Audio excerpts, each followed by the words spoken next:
you said nobody is interested in the misery of Africa. I must say there was this point in time between I would say 1965 and 1980, where mostly the location of the non-aligned countries, where artists were really felt they were interested in the other miserable people.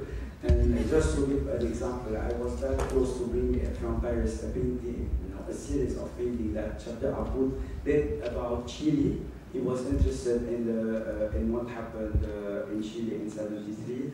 I must say, Arif Reyes was pretty much involved in his paintings with what happened in 1968 in Paris and the students.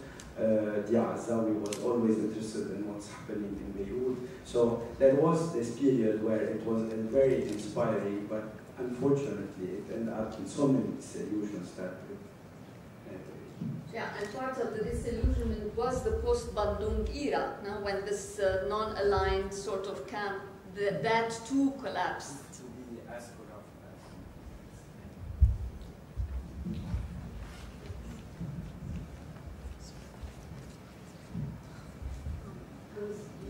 When you stopped your train of thought, it felt as if something clicked, and I mean, it's quite amazing that the fact that these artists express these political upheavals around them with feeling and with poetry.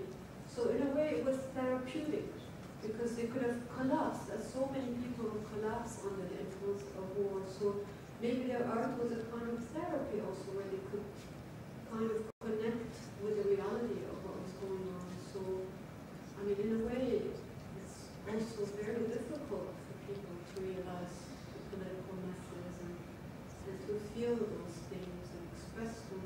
Maybe that sort of gave them a healthy outlet rather than having to contemplate something that was so remote from what was really going on now. So this issue that somebody mentioned yesterday of sincerity and authenticity is also there in those paintings, where they kind of connect really, and then the viewer also connects, that sort of aspect of, the communication, even if they were not essentially concerned with formalistic, but somehow they had knowledge of formal, because they went to schools, they traveled, they worked on their own, so they had enough experience. So it's like it was beautifully woven in a way, as the poetry or the status of the events that comes back to us to explain to us our own history, and to help us connect to it and see that, oh, okay, this has been happening for that long. We're part of such a big mass. Anyway, Well, it is because it is therapeutic that I would like more of us to see it.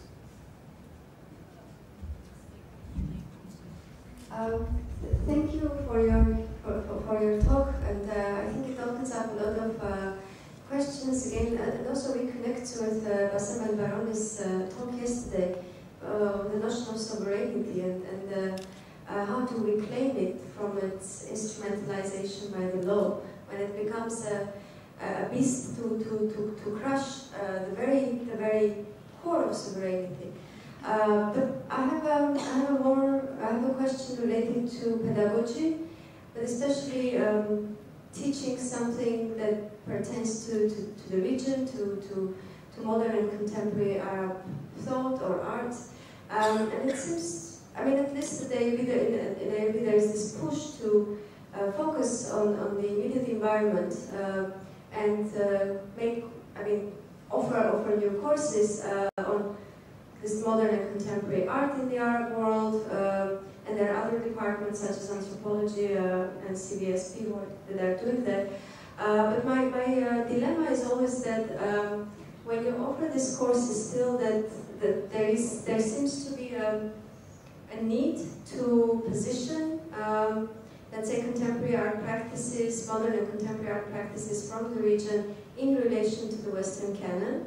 Because the very terms of the discipline come from the West. For example, like when I was teaching this course of contemporary practices from the Middle East, I had it was very difficult because students didn't take, they hadn't taken modern art in the West, modern art and contemporary art theory, etc., etc. So even when you use like the notion of art and autonomy, then you have to do a detour into the notion of Western art as a bourgeois institution and so on and so forth. So I'm wondering like whether how is it possible to teach contemporary Arab thought in its own terms, or do you still need to refer to the Western canon? Is it a solution to offer a comparative perspective, or comparative perspective is it another trap? Because you still compare it to the main canon? I think we should never ignore the existence of Western intellectual history or artistic history. I think our students, we all need to know about the West and about the rest of the world and about ourselves. It's not an either or. What strikes me, what I find sad, is that we end up knowing about the West and nothing about ourselves. So it's not an either or. I think we should do both. Yeah, I agree, but the problem is that the terms of comparison become still hierarchical, right? Because you have the Western text that becomes the core text in relation to which other texts are compared.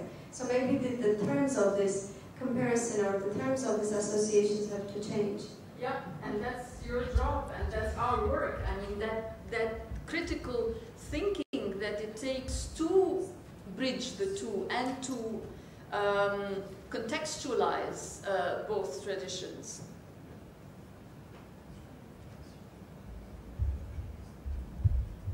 Hi, thank you, and thanks to everyone in the conference for all the papers that I got a chance to listen to, because I found them very productive, of a lot of thinking that I'm going to try and sum up now. To follow on Angela's question and to really think about what we can learn from art here. So people have been talking about something which, to me, which strikes me as a specialized form. I mean, it's very much in line with the intellectual philosophical history that Suzanne, you've been talking about. But there is something interesting, special, kind of about the form, the role, the career, the institution of art, with particular connections to other things going on, color, texture, economy. Those are parts of life that the same people live and other people live, but they have maybe unexpected or reverse connections that become possible in this medium, in this realm. And that's why I'm a little concerned about how much we tend to, in our studying, rely on this idea that there's a larger sphere, or there's a reality that's out there before, and that necessarily a time, politics, an identity, something we can call own, or a psychological situation that we could even know about first and not learn about from art. So my question would be, how does art become a way of teaching us to think about political? Or how does it teach us to think about public versus domestic? How does art become a strategy for these ideas that are always hollow in themselves but have to come back, like time, like maybe gender, like what is agency? And then why does art get to have a special claim on agency? So often we want to study, like, I mean, I do this, right? I want to study agential art, but art is part of setting up the terms of agency, too. And it gets a special role to do that. And, you know, I think there's a lot to be learned if we don't just start, like Angela's saying, with, you know, without hierarchizing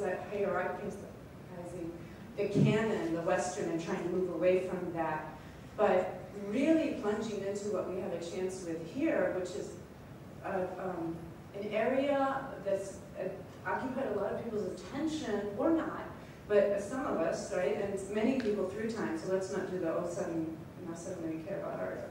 But an area that's been given a special social license or something, but it's part of creating what society is too.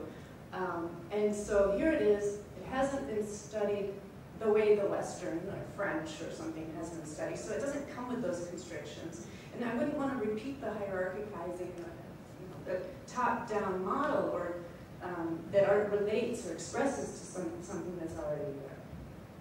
So well, thanks for the people who have triggered that, and I hope it's clear how I'm learning from that. Well, I think this is the wonderful work that you're doing, and that is so important. And I think something similar has taken place in more intellectual discourses, where people, if I understood you correctly, after this critical turn, people no longer think in terms of meanings that are out there, whether it's identity or the nation or history or the race, and then how do you apply it, whether in politics or in art or in writing, but rather to deconstruct, to demystify all of this. I mean, Laroui's work, starting even before the Nexa, l'idéologie arabe contemporaine, was already much about this demystifying of these, what he called the pillars of worship, language and religion and tradition that we suppose we know, that we suppose is out there for us to go and relate to. And so the idea that as you reflect on what you are producing, you sort of deconstruct and understand and create by that process is very much part of that critical turn, I think. And this is what that critical work, what makes it so interesting, so much worth curating. And I suppose that if that is happening in arts, it's wonderful. My question is, I'm wondering, so if during the course of today and yesterday, if you noticed any moments where you thought, specifically, this is something that is not familiar to me and the kind of narrative I've sort of been working on in terms of an intellectual history. Are there points of divergence that surprised you, or were there points where you felt like, okay, this is where, it's what I've been working on seems to be consolidated again more than usual, or in a different way, or if I'm interested in places of intersection that you noticed today and yesterday. Well, as I said, I sincerely enjoyed learning about all of what you presented. For me, it's new, I don't know about it, and it's just wonderful to learn about it. But perhaps if you ask me then on a specific point, where is Salim? I mentioned yesterday that I was working now on a follow-up project of my book, and now I'm more looking into, after having curated this contemporary thought, I wanted, my obsessive question was all the time, what does this amount to?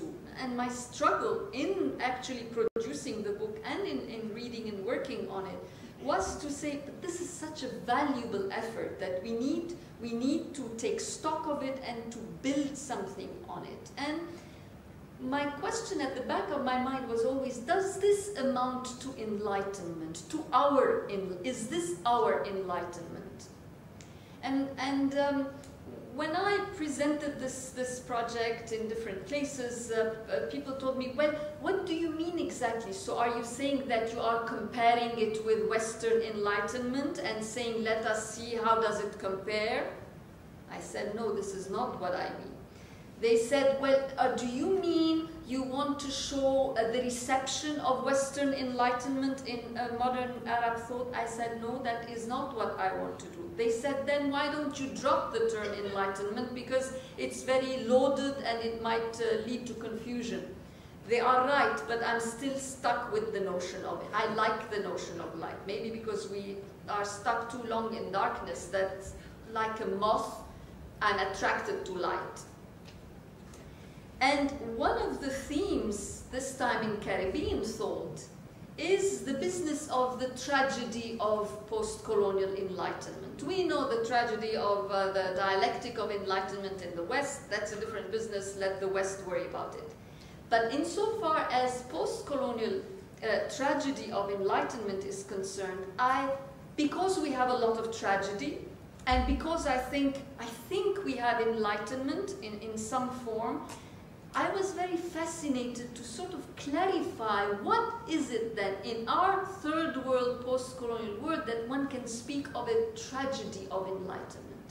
So I've been working on the Caribbean debate. This is a big debate there on in what sense, what does it mean? Does it mean that our efforts at enlightenment are doomed? So is that, in that sense, tragic? Is it tragic in the sense of being accompanied with a lot of human suffering? Or, and the third meaning is the most interesting one, is it an enlightenment that is vulnerable to a lot of things, especially because we are in the third world, vulnerable to disillusionment, to what has remained after all these disillusionments, after 67 and after 48 and 67 and 70 and all what Saleh enumerated. What remains today of those hopes? The black American philosopher Cornel West puts it in a very nicely way, and only in African Americans can say it. He says this is a blues-inflected hope. In other words, we are people who have been hurt, who have been through a lot of suffering, but somehow hope remains in us. And so that yearning to enlightenment and that effort in critical thinking, I think this is why it's so fantastic to take stock of that effort at critical thinking, which I call enlightenment, and to see, okay, then in what sense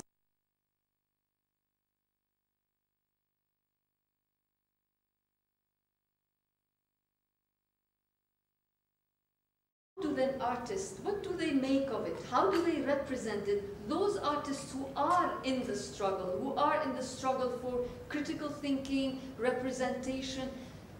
So I'm fully excited about that, and I would want references. I would kindly ask for references and for the possibility of staying in touch and staying, like they say, in conversation.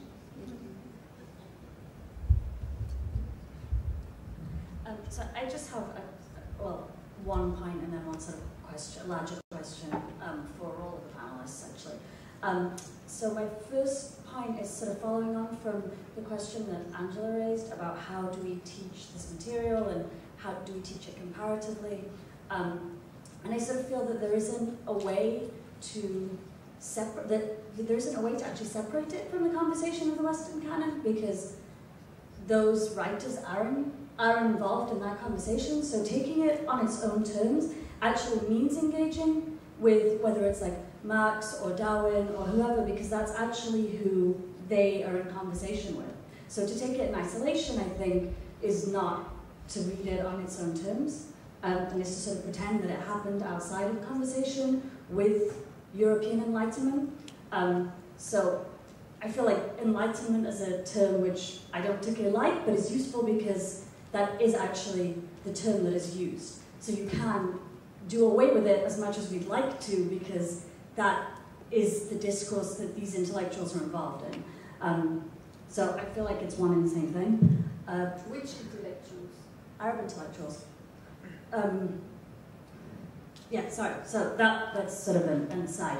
But my larger question for sort of participants, and even actually for the organizing committee, is we've been talking a lot about the way this is not a rupture or it is a rupture, and we sort of started this conversation thinking about the ways in which the historiography has written it as a rupture, and I'm sort of curious as to what people think is at stake in that. Like, why does the historiography write it as a rupture? What is at stake in a larger narrative of sort of the art of the region or the art of specific countries to have it as a rupture, both in terms of artistic production, but in terms of also a larger sort of historical, political narrative. And then what is at stake? I mean, I think a lot of people have talked about what's at stake and sort of complicating that, but I guess I'm curious as to what people think was going on in the writing of the history to sort of emphasize over and over again this idea of rupture. Sorry, that was really long. So, anybody can answer that.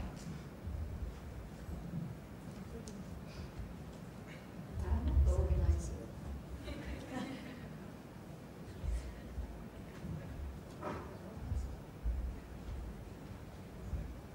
I just want to make a small comment. At least when it comes to the visual artists, most of these, I don't know if people know that, but they were very much in contact with the intellectuals of their time. I can just say, for instance, Salwa Rauda-Shir in 1952 was a founding member of l'Atelier de l'Art Abstrait in Paris. Arif Reis in 1964 was in very close connection with Frederick Kiesler. Fatah Mudarris in, I don't remember, in the late 50s probably, was in contact, in close contact with Jean-Paul Sartre. So these people were highly intellectual. They, we don't, I don't, it's not advertised because we don't have museums, we don't see those connections, but they were not isolated about what was happening in the world.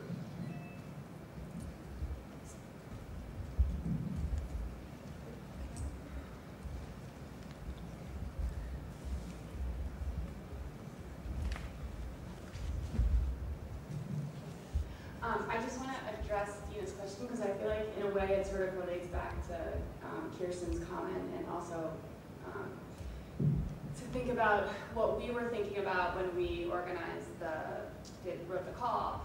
And I think that part of it was there is this in the historiography, there is this assumption that after 1967, or this assertion that after 1967 there was a break, and we wanted to sort of see if that did play out once we went back to the visual, rather than just kind of take it for granted, because that was sort of what was being written about in the history as well. But I think we could even kind of tweak that or push it further when we take into account, if I understand what you're saying correctly, right, is to ask not if art reflects this rupture that did happen or it doesn't reflect the rupture that did happen, but to actually ask, does art itself manufacture this rupture? Or does it manufacture this concept that there was a rupture, rather than ask whether it reflected it or didn't reflect it or expressed it or didn't or took it into account or what have you. Which would also be a way at getting at this issue of formalism as well, and kind of the very sort of practice of art making itself. I don't know if that.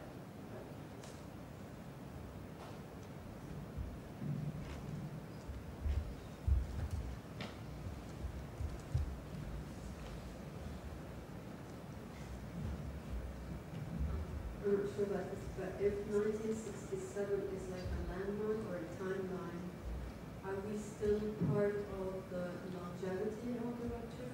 Is that, because it feels like it. Is there anything that, you know, that's been pulling our brains to learn about and question in order to reach that enlightenment? That we're kind of somehow part of that third world dilemma?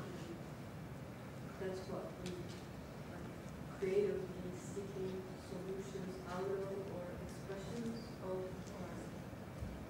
Well, of course you can imagine that I've been following the comments on the current events today. I spent, like all of you, I spent hours following up not only the news but also what intellectuals are saying about the events today. Some of them are saying now it's the end of the 67 era. With the uprisings. Well, maybe the beginning of another disaster era, who knows.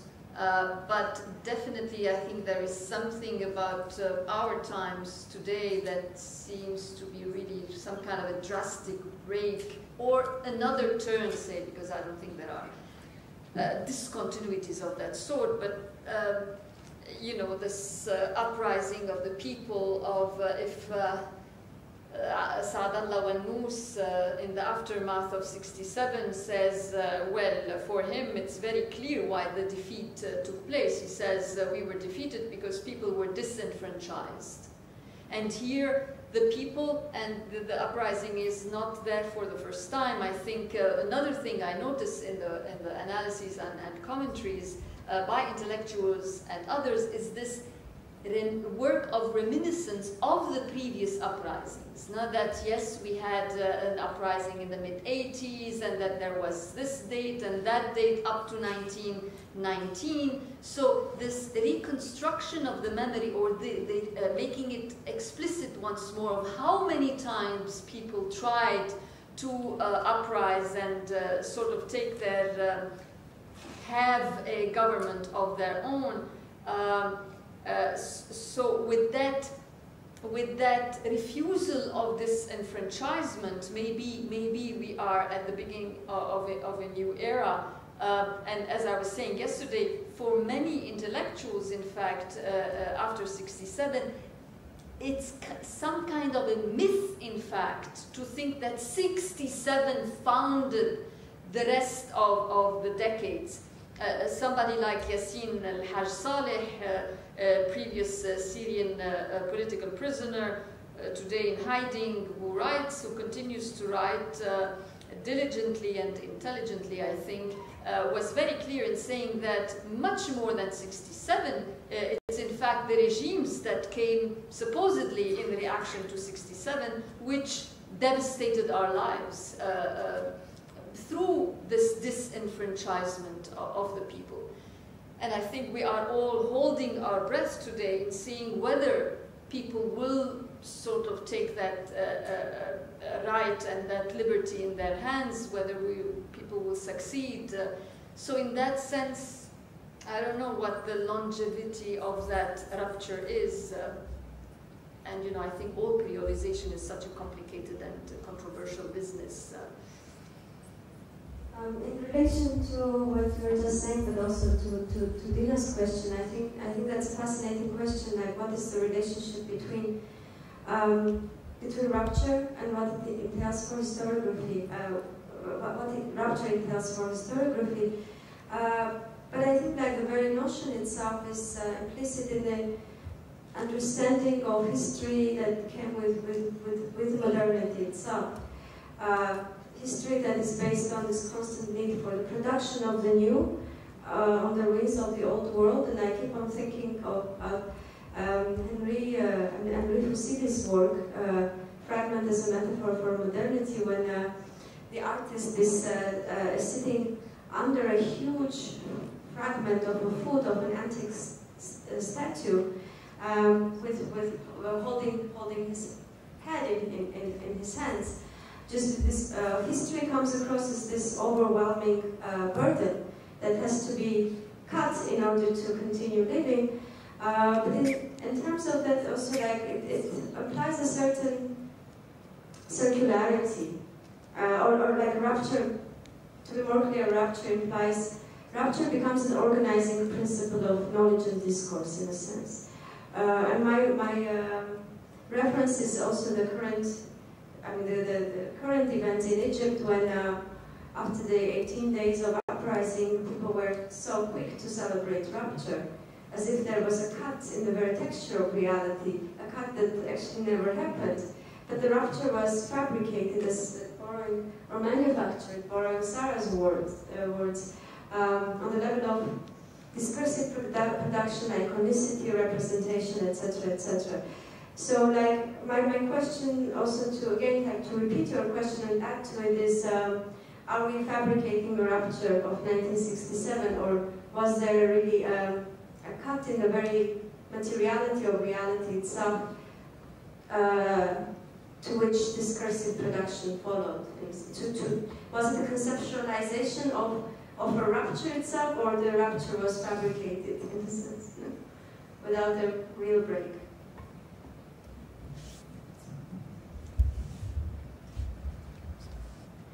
I think that's what I was sort of trying to get at. I mean, this is a much later period than I work on, so I'm by no means an expert. But I think what is interesting is the way in which certain moments are highlighted to be these moments of extreme rupture. And obviously, a war is an obvious one. But then it's a way of, I think, justifying or explaining the subsequent quote-unquote failures, right? And so I think that connected with this idea of manufacturing a rupture is also solving sort of, or explaining what you then feel like is defeat that is so central and goes to the core of like the very being of our identity, right? And that's a lot of the conversations that take place after this so-called rupture. So I think I'm agreeing with you.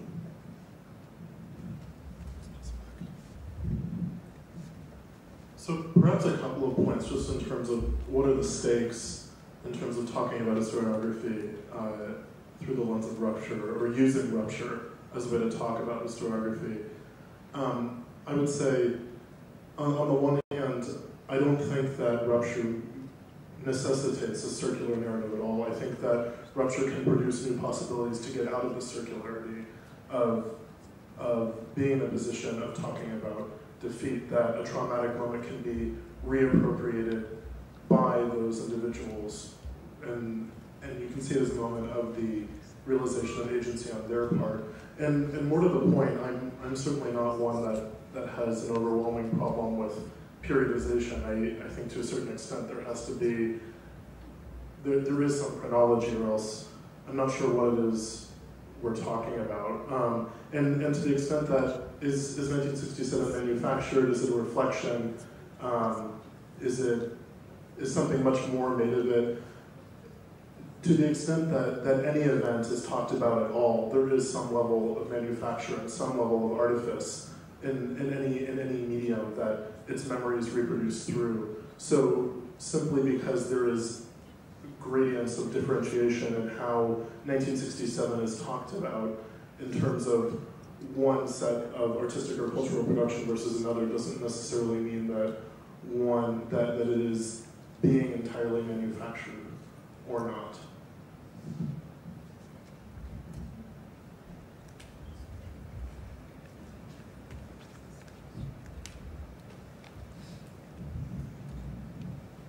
To all of this, I want to add my own response, I guess, to Dina's originating question to the organizers, and I want to do it through, I don't remember who it was in the second panel yesterday who started with Bassem El-Baroni's recent event with the tagline, "The times are changing, what is art going to do about it," right? It's what is art going to do about it?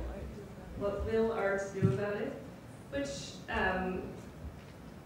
I think is a somewhat helpful formulation of some of the stakes involved in asserting a break. And one of the most useful ways of that, or useful aspects of that formulation, is that it's what is art going to do about it. And I think in this period of the 60s, and this is sort of a condition that a lot of us have to write through, there's a parallel track of art and artist, and each of which is a kind of carries a set of institutional investments and rhetorical investments that may not necessarily always converge. So there's a real interest in making artists a part of the intellectual class, and there's a set of understandings about what an intellectual ought to do in relation to rapid and apparent and obvious, not just social change, but social suffering. And there's a different set of expectations about what art might do as entity that exists without necessarily a direct link to authorship or to artists. So that was another, I think, impetus for us in trying to return to 67 as a moment where that kind of division seemed to even divide further at times, if that makes sense.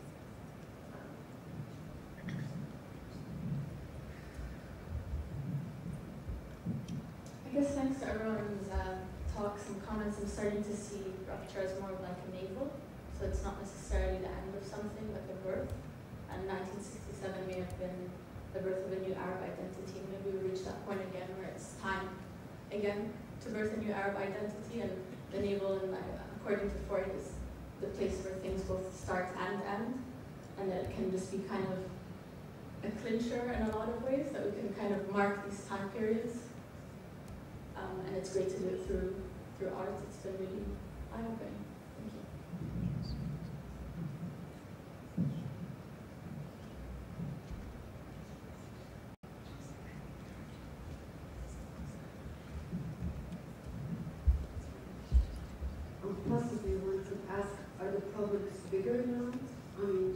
feels like we're looking back and looking at the problems posed to the creation of these works that had a voice and a very authentic kind of, well, hopefully.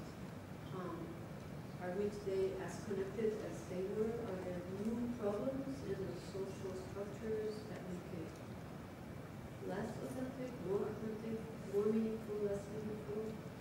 I mean, that's, you know, also.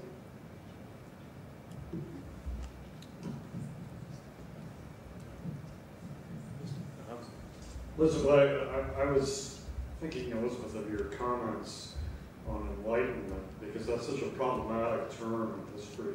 And I think we need to hold our ground, and we can hold our ground about Arab enlightenment. Particularly, we were talking last night, using Tahtawi, or we're talking 18th century. And if you go to in history conferences, there are vehement debates about this, and we just have to hold our ground about this. I mean, I've heard Rafat Abu al-Hajj have long arguments with Andre Renaud, who tries to deny there was ever an Ottoman enlightenment.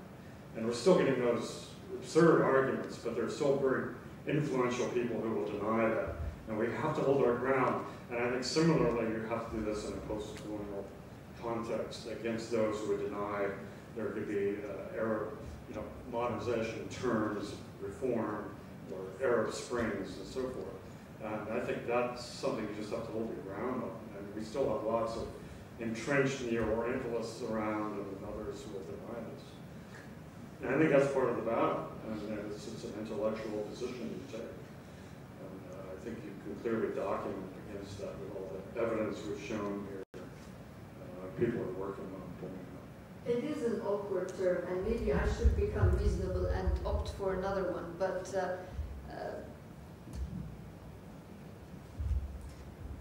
because I don't have in mind at all the 18th century. I'm talking about post-67 as Enlightenment, but it is an awkward and an overloaded term, so I'm just complicating my life with it. Maybe I should give up on it, choose another term and have peace. But, No, I think it's the opposite. I think you hold your position.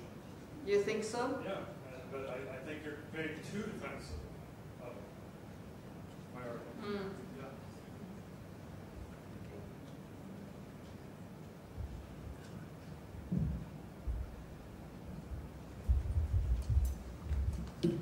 Okay, I think we've all expressed all we can express at this moment. I'm sitting thinking, in 10 years, we're probably going to do the longevity, what is it? Longevity, sorry, it's too late. The Arab Spring as a moment of rupture, perhaps. I mean, clearly it is being sort of promoted and advertised as such.